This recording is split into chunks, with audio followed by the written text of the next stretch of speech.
성공취업 엑스파일 시청자 여러분, 안녕하세요. 공공기관 취업을 희망하시는 분들을 위한 취업 코치 차코치입니다.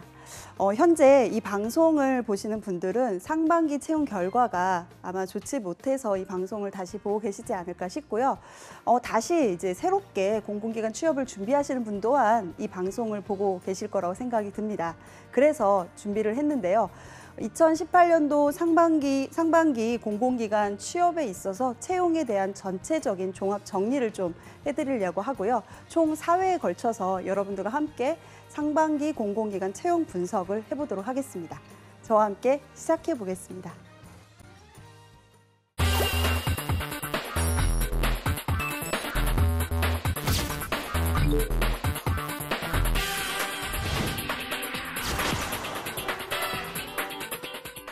네, 공공기관 상반기 채용에 대해서 총 정리해보는 시간으로 첫 번째 시간입니다. 공공기관 채용 분석 시간이죠. 두 가지로 오늘 좀 이야기를 드리려고 합니다. 첫 번째는 상반기 공공기관의 채용 이슈에 대해서 말씀을 좀 드릴 거고요.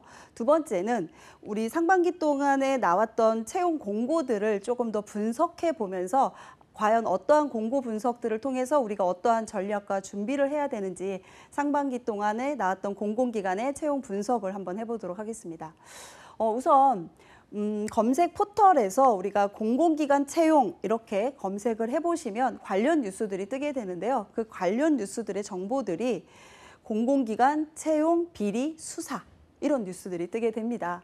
그러다 보니 좀 좋지 않은 뉴스들이 좀 많이 있습니다. 그래서 공공기관에서는 올 한 해 보다 투명한 채용을 위해서 혁신에 대한 본격적인 시도를 많이 하고 있고요. 두 번째는 블라인드 채용을 정착화시키는 데 많은 목표를 두고 있습니다.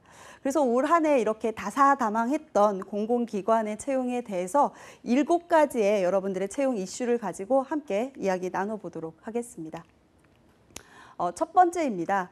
점수 피드백 제도라는 것을 공공기관에서 시행을 지금 현재 상반기 동안 준비를 하고 있다라고 말씀을 좀 드리고 싶습니다. 채용 공고를 낼 때부터요, 선발 기준을 구체적으로 공개하는 거죠. 지금 여러분들이 좀 다음 시간에 해야 될 채용 공고 분석처럼요, 채용 공고에 대해서 좀 더 구체적이어서 취업 준비생분들이 어떠한 가이드라인에서 준비를 하면 내가 어느 정도 이 공공기관에 준비할 수 있겠구나라는 것을 구체화해서 공개하는 그런 부분이고요. 두 번째는 평가 기준을 사전에 공개한다라는 방침으로써 우리는 어떠한 평가를 두고 있고 자격증을 어느 정도의 전문 자격증을 두면 이거의 가점을 어떻게 주겠다. 아니면은 어떠한 우리가 주요 요구하는 그런 특성을 갖고 계신 분들은 어떠한 점수를 더 주겠다라는 그런 부분들을 공개하는 부분들이고요. 세 번째는 아직은 시행은 되고 있지 않은데요. 필기 점수. 여러분들 사실 시험 보고 나서 필기에서 떨어지시는 분들 많이 있죠. 그러면 내 점수가 과연 몇 점인지 모르고 떨어졌는데 과연 내가 이 공부를 어떻게 더 해야 되는지 이렇게 멘붕에 빠지신 분들이 많이 있을 텐데요. 필기 점수를 응시자들에게 공개한다라는 부분이고요. 그걸 통해서 올 한 해 하반기까지 이런 점수 피드백 제도라는 것을 마련해서 하반기에는 여러분들에게 점수를 좀 공개하고자 한다라는 게 공공기관의 현재 정착화하려고 하는 추진 방향 중에 하나입니다. 주로 아무래도 필기 점수에 대한 것만 있다 보니까 서류나 면접 전형에 있어서도 사실은 면접에서 늘 떨어지시는 분들이 있거든요. 그런 분들은 내가 면접에서 어떤 부분이 미흡해 떨어졌는지 역시 또 궁금하실 겁니다. 그래서 서류, 필기, 면접까지 이렇게 전체적으로 확대한다라는 취지에서 점수 피드백 제도라는 것을 첫 번째 시행하고 있습니다. 두 번째, 상반기에 있었던 채용 이슈 중에 1분기 공공기관 채용 부진이라고 말씀을 좀 드리겠습니다. 1분기 동안에 공공기관의 채용들을 좀 이렇게 분석해 보니까 생각보다 많이 뽑지를 못했어요. 그 이유 중에 하나가 앞에 있었던 이슈처럼 이런 비리 수사들이 좀 많이 있다 보니까 그게 다 인사팀에서 사실은 그런 것들을 준비하고 이런 부분이 있어서요. 이 채용도 공고를 내야 되죠. 또 이런 부분에 대한 감사 자료들을 또 만들어야 되죠. 이런 일들이 좀 중첩되다 보니까 좀 아무래도 채용이 좀 늦어지는 그런 현상들이 좀 있어서요. 1분기에 공공기관 신규 채용에 어떤 부진함이 있었고요. 그래서 기획재정부에서 청년 일자리 대책이라는 회의를 이제 3월 달에 시행을 했습니다. 그 시행을 통해서 지금 현재 올 한 해 2만 3천 명 정도의 공공기관 채용이 있다라는 부분이 있었지만 이것도 아직 부족하다. 더 일자리를 만들 수 있는 방안이 없을까라고 해서 2만 3천 명에서 2만 8천 명으로 증대해서 더 확장해서 채용을 하겠다라고 발표를 했습니다. 그래서 지난해보다 이렇게 더 많이 늘은 이런 인원수에 비해서 또 상반기에 채용은 그렇게 많이 이루어지지 않았습니다. 53%가 목표였는데요. 그 53%를 채 달성하지 못했다라고 이야기가 나오고 있습니다. 그래서 하반기에 아무래도 공공기관 일자리 확대가 있고 또 아직 채용하지 못한 그런 공공기관들이 많다 보니까 이 공공기관 채용이 오히려 원래는 상반기에 많이 있는데 하반기 쪽으로 많이 밀려서 공공기관 채용이 극대화되지 않을까 싶습니다. 그래서 여러분 지금 상반기 공공기관 채용 분석 제가 사탄으로 준비해서 여러분들과 함께 이제 이야기 나누는데요. 우리가 지피지기 해보는 거죠. 상반기를 잘 분석해 보시면 하반기 때 어떻게 내가 준비하면 되겠다라는 부분들을 더 여러분들이 전략적으로 다가갈 수 있을 것 같습니다. 그래서 하반기 일자리가 확대된다라는 부분 기억해 주시면 되겠습니다. 세 번째입니다. 합동채용이라는 세 번째 이슈를 말씀드리고 싶습니다. 공공기관에서는 합동채용으로 67곳으로 확대를 했다. 작년까지는 한 40여 곳의 합동채용을 시행을 해봤는데요. 작년에 시범으로 한번 해보니까 의외로 경쟁률도 많이 하락하고 괜찮다라고 해서 올해 이렇게 확대했다고 합니다. 이 이유는 합동채용이라는 게 그거죠. 필기시험을 같은 날 보게 하는 거예요. 그래서 비슷하거나 유사한 공공기관의 어떤 특징을 갖고 있고 규모가 비슷하거나 이런 어떤 공공기관끼리 합쳐서 필기시험 날짜를 이렇게 공개하게 돼서 그 날짜에 보게 되는데요. 그걸로 인해서 중복적으로 합격하는 이런 기회를 좀 축소시키고 과도한 경쟁을 막기 위한 그런 부분으로 합동채용을 실시하고자 합니다. 이제 네 번째이죠. 블라인드 채용으로 지원자 늘고 필기는 깐깐해졌다라는 부분을 제가 들었습니다. 자, 필기시험. 여러분들 이야기만 들어도 좀 어지럽죠? 아무래도 이렇게 채용이 이제 공공기관에 많이 이슈가 되고 열기가 지금 많이 뜨거워지고 있다 보니까 많은 취업 지원자들이 공공기관으로 많이 몰려들고 있습니다. 그러다 보니 너도 나도 입사 서류를 마구잡이로 막 내고 있는 거죠. 그래서 경쟁률이 100대 1까지 올라가는 그런 공공기관도 많이 있습니다. 그러다 보니 인사 쪽에서는 이 서류를 다 검토할 수 있는 것이 한계점이 있어서 어쩔 수 없이 필기 전형을 좀 더 어렵고 깐깐하게 낼 수밖에 없는 입장인 거죠. 그래야 면접 전형에 가서 여러분들을 채용하는데 조금 더 뭐 여러 가지 비용적인 시간적인 뭐 이런 제약적인 요건들을 좀 충족할 수 있어 필기 시험이 조금 더 어려워지면서 많이 이제 여러분들을 좀 필터링할 수 있는 그런 단계이다라고 볼 수 있습니다. 그렇다면 그럼 필기 시험에서는 어떠한 단계로 이루어지냐? 우선 세 가지 정도 우리가 볼 수가 있겠죠. 직무 능력 평가라고 해서요. 여러분들 그 NCS 직업기초능력 시험 그 안에 직무 능력을 이제 평가하는 부분입니다. 그 직무 능력 평가는 여러분들이 갖고 있는 전공과 관련된 전문 지식이라던가 이런 부분들을 평가하는 그런 부분으로서 전공 관련 시험들이 주로 많이 있습니다. 그리고 또 두 번째는 직업기초능력검사다라는 부분을 말씀드리고 싶어요. 10가지의 직업기초능력검사가 있는데요. 여러분들 직업기초능력검사 시험뿐만이 아니라 나중에 뭐 자소서를 쓸 때에도 역시 직업기초능력에 대해서 잘 모르시면 자소서를 쓰는데 이 방향성을 못 잡게 되시고요. 또 면접 보실 때 역시 직업기초능력에 기반해서 여러분들의 면접관들이 구조적 질문을 이제 하시는 경우들이 많이 있습니다. 그래서 직업기초능력 검사에 대한 시험 공부를 하셔야 되고 또한 인성검사를 하게 되는데 인성검사로 여러분을 평가하기보다는 적부 여부를 판단해서 여러분들의 적합한지 부적합한지 만약에 부적합이 나온다면 아무리 직업기초능력시험이나 직무능력시험을 잘 보셨어도 떨어지는 경우가 많이 있습니다. 그래서 여러분들 인성검사 역시 중요한 부분이고요. 최근에 이제 한국사 시험까지도 보는 그런 공공기관이 있어서 한국사 시험도 또 놓칠 수 없는 시험 공부 중에 또 하나가 되겠죠. 자, 이처럼 최근에 한전은요. 상반기에 567명을 이제 채용을 할 계획으로서 이제 공고를 냈는데요. 한 2만여 명 이상이 일단 서류를 냈고요. 시험을 보신 분들은 한 1만 6천 명 정도 응시를 했다고 합니다. 경쟁률이 28.2대 1 정도, 거의 한 30대 1 정도 되시는 거죠. 자, 이런 정도의 경쟁률을 가지고서 시험을 보다 보니까 아무래도 우리가 필기에서 면접까지 가는 단계에서는 2.5배수나 3배수, 또 때로는 2배수 이렇게 올라가기 때문에 필기 시험에 이런 어려움이 여러분들이 많이 봉착하게 될 거다라는 말씀을 드리겠습니다. 다음은 지역인재 합격자 증가라는 뉴스를 여러분들이 소개해 드리려고 합니다. 지방이 이전한 공공기관들이 우리나라에 있죠. 그 지방이 이전한 공공기관들이 이제 아무래도 지역 인재들을 이제 채용을 이제 의무화시키도록 공공기관에서는 이제 평가 기준으로도 이렇게 삼고 있는데요. 현재는 18% 정도의 채용 의무를 두고 있는데 그 전까지만 하더라도 10% 이하, 뭐 7%, 5%이 정도밖에 채용을 하지 않아서 올해부터는 18% 이상의 채용 의무를 좀 해라라고 이제 평가 기준까지 이렇게 마련을 했습니다. 그에 따라서 경북 김천의 본사를 이전한 도로교통공사는요, 지역인재 합격 비율만 50%를 넘겼다라고 합니다.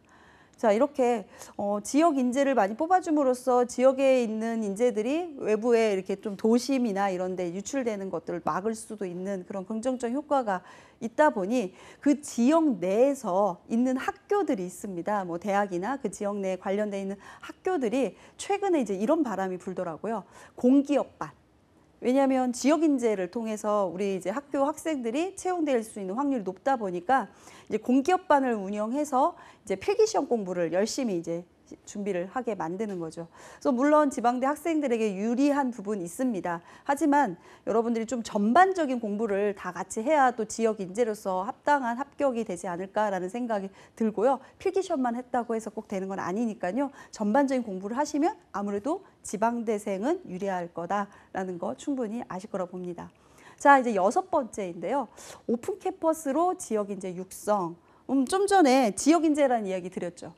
그것처럼 지역 인재를 이제 채용만 하는 게 아니라 채용 전에 우리 공공기관에 맞는 사람으로서 우리 공공기관에 필요한 직무 역량, 능력으로서 이런 지식을 좀 더 갖추고 이런 필요한 기술들이 있다면 이런 것들 사전에 교육을 시키면 좋겠다라고 해서 혁신도시 이전한 공공기관들이 오픈 캠퍼스를 이렇게 운영하고 있습니다. 뭐 부산 같은 경우는 주택도시보증공사에서 금융, 법률, 주택건설 관련 실무 교육 과정 등 이런 과정들을 운영함으로써요. 지역 인재 채용을 조금 더 의무적으로 하려고 하는 의지도 보여지고요. 실제로 지역 인재를 육성하고자 하는 그런 의지 또한 보이고 있습니다. 자, 그래서 여러분들 7대 뉴스를 좀 알아봤고요. 이제 두 번째는 그동안 제가 지금까지 쭉 공공기관을 하나하나 소개하면서 채용 공고 분석을 간단하게 해드렸는데요. 그런 걸 좀 더 종합적으로 공공기관 채용 공고에 있어서 어떤 요소들을 이야기하고 있구나라는 부분들을 좀 말씀을 드리고자 합니다. 그래서 이 채용 공고 분석을 좀 더 잘하셔야 내가 스펙 관리도 좀 할 수 있는 거고요. 내가 현재 준비하고 있는 것들이 제대로 준비하고 있는지라는 부분들이 채용 공고 분석을 통해서 알 수가 있겠죠. 그래서 여러분들 좀 꼼꼼하게 채용 공고 분석 제가 강조하고 또 강조하고 계속 강조하고 싶은 부분입니다. 자, 한번 시작을 해보겠습니다. 2018년도 공공기관 정규직 채용 계획이다라고 해서요.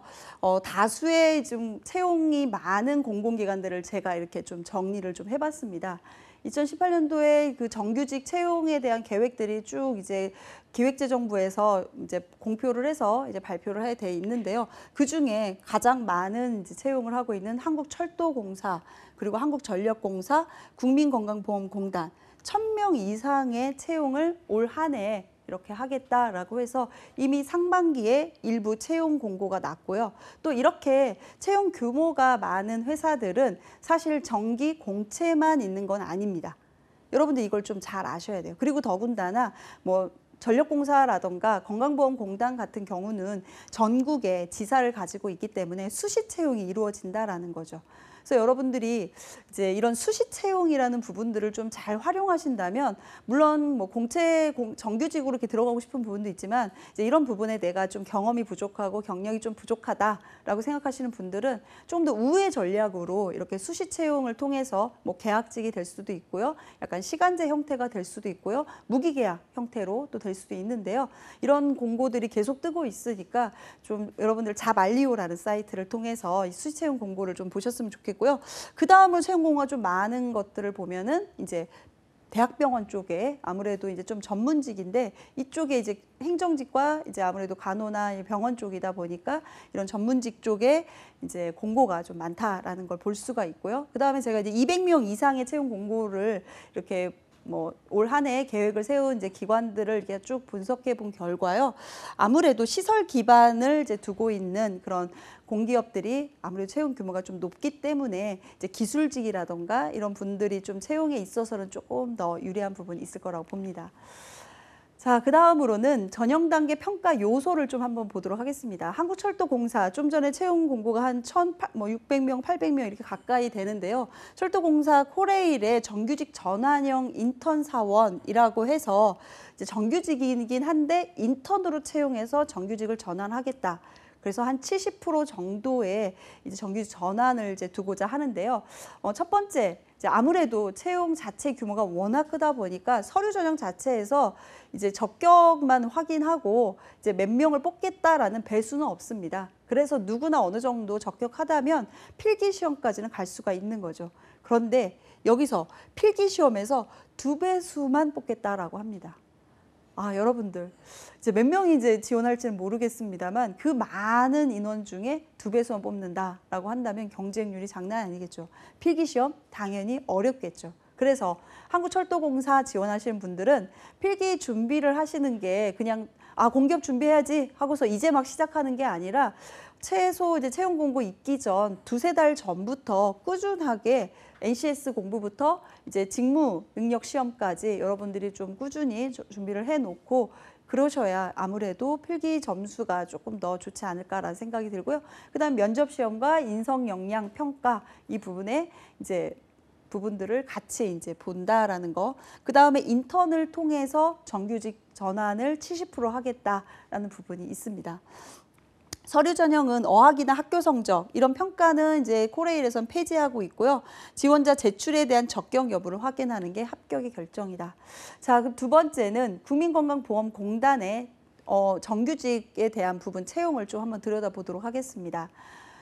국민건강보험공단은 좀 전에 코레일은 서류에 대한 전형 평가가 없었죠. 바로 필기를 볼 수가 있었는데 국민건강보험공단은 서류 평가의 7배수라는 이야기가 돼 있죠.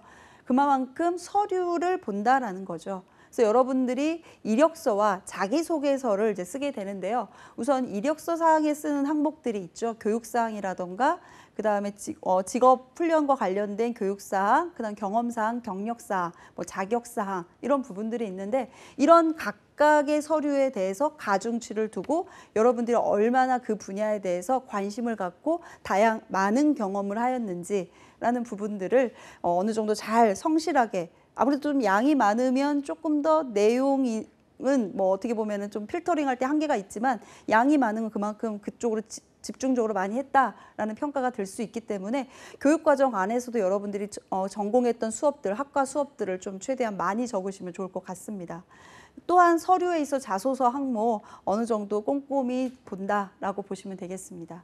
자, 그다음에 이제 필기 시험으로 넘어가서 2.5배수, 일반적인 이제 우리가 면접에 올리는 2.5배수 정도 하기 때문에 이제 필기 합격했다고 해서 여러분들이 좀 방심할 수는 없겠죠.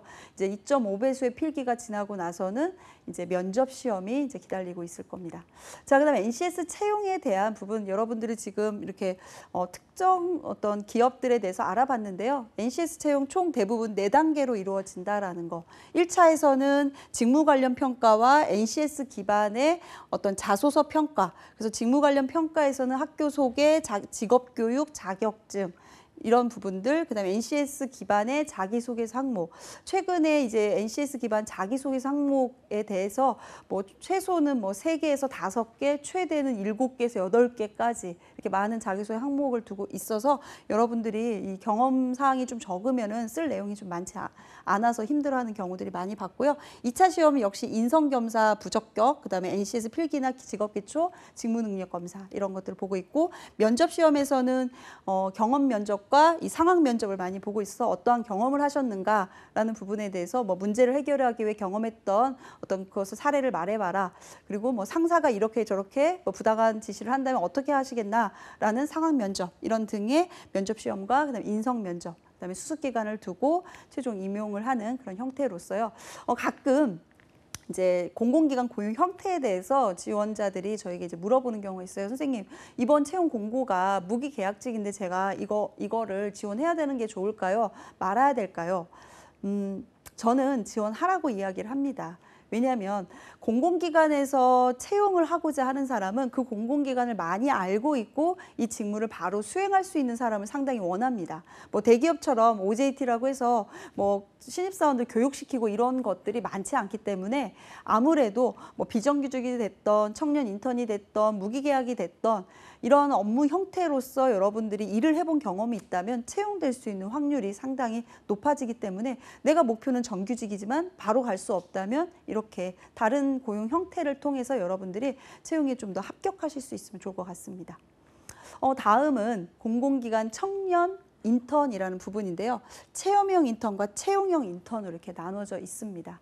아까 고용 형태에서도 보셨죠. 그래서 청년 인턴 하면 체험형 인턴, 채용형 인턴이 있는데 이게 좀 헷갈릴 수 있죠.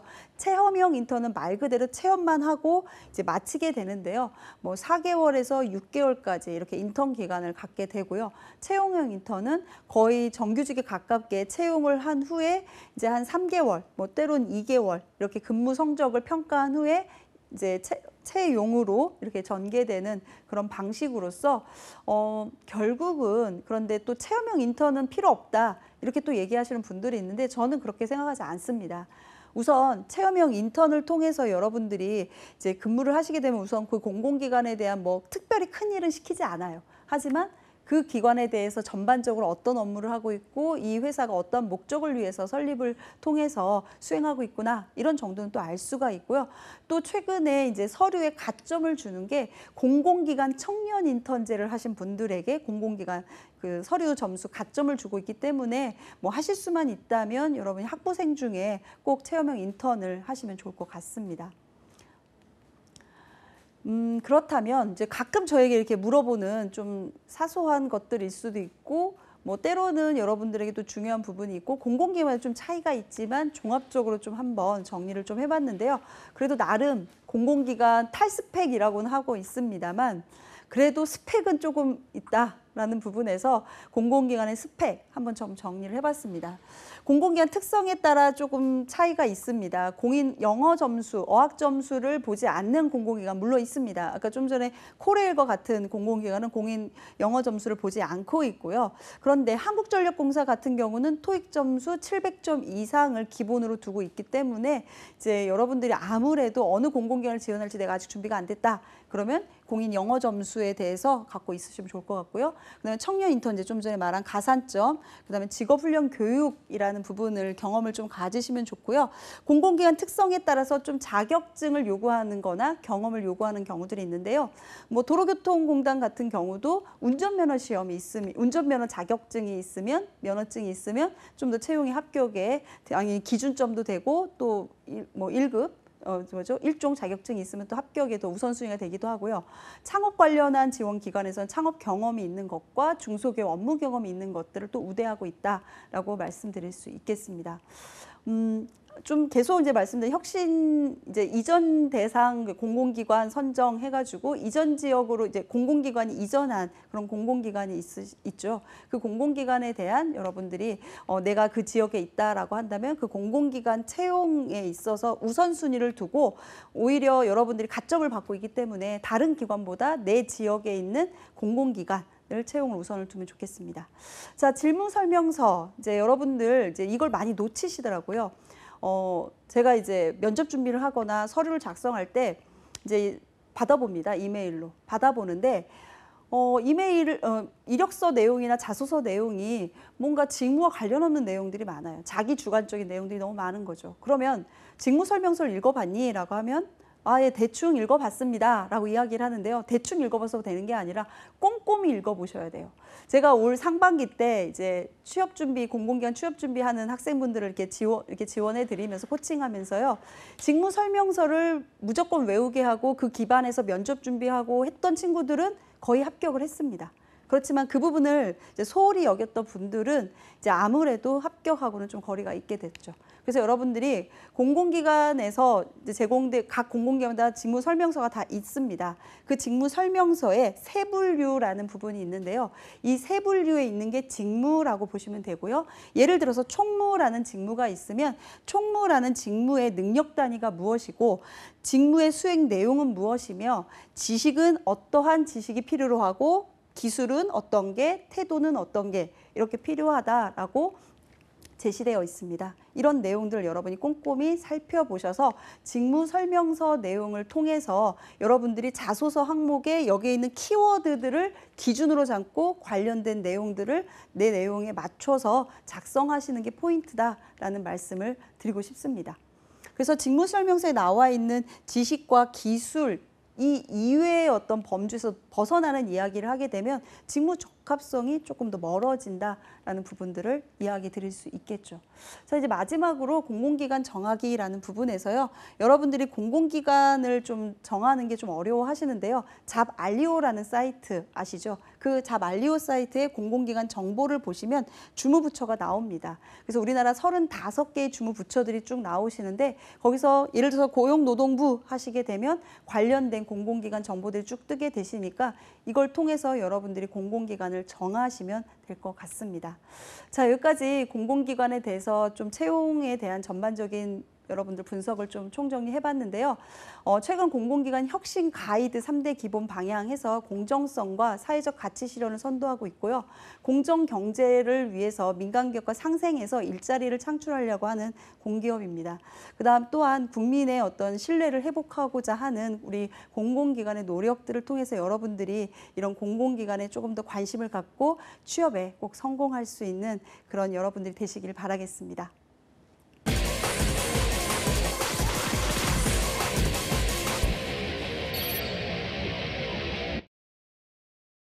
네, 지금까지 상반기 공공기관 채용 분석을 첫 번째 시간으로 다뤄봤는데요.